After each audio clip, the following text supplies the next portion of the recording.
Gentlemen and ladies, pray, lend me your undivided attention. We stand upon the precipice of a new dawn, the year of our Lord, 1903. Behind us lies a century of iron and steam, but before us lies an age of invisible wonders. But as the world transforms its outer shell, I observe a tragic constant, the stagnation of the human spirit. You walk through the cobblestone streets, eyes cast downward, burdened by the weight of 1,000 no's. You hear the chatter of the masses, the cynical laughter of the skeptics who claim that if man were meant to fly, he would have been born with wings of silk. But I stand here to tell you that the greatest inventions are not made of steel or copper.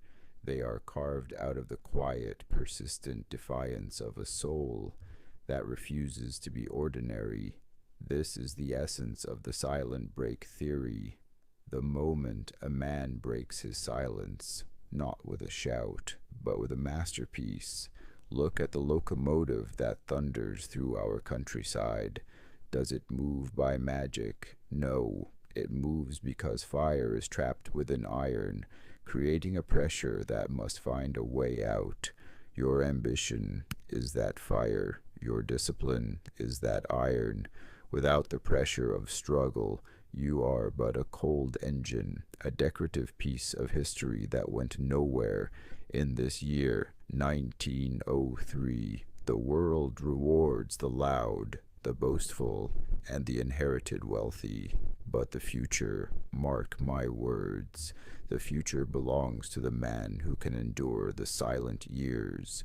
These are the years when you labor in a cold attic, when your hands are stained with ink or grease, and when your neighbors whisper that you have lost your mind. They see your silence as a sign of defeat. They do not realize that silence is where the foundation is poured.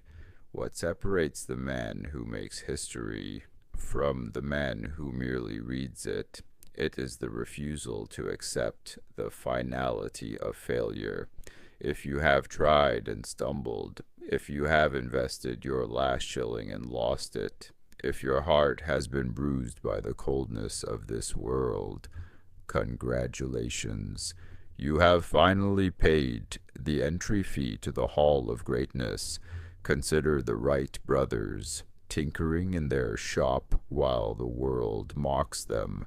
They are not fueled by the applause of the crowd, for there is none. They are fueled by a silent theory, a conviction that the laws of physics are not barriers, but riddles waiting to be solved. To be a silent breaker means you do not seek validation from those who have never dared to dream. Why ask a blind man to describe the sunset? Why ask a coward to define courage? Your path is yours alone. As the clock ticks toward the midnight of this era, I ask you to examine your reflection in the gaslight. Are you a mere shadow, or are you a light unto yourself? The Silentbreak Theory dictates that greatness is a slow accumulation. It is the extra hour of study when your eyes are burning. It is the restraint of your tongue when you are insulted. Do not wait for the year 1904. The calendar is a ghost. The only reality is the now. If you have a spark within you, a theory, a dream, a machine, bring it forth. Do not fear the critics. The critic is a man who watches the battle from the safety of the hill and then comes down to count the dead. But you are the gladiator. Your blood, your sweat, and your silence are the ink with which history will be written. Go now, embrace the silence. Let the world think you have surrendered, and then, when the time is right, let the results of your silent break shatter their illusions like glass. The world of 1903 is waiting. The future is watching. Make it worth their while.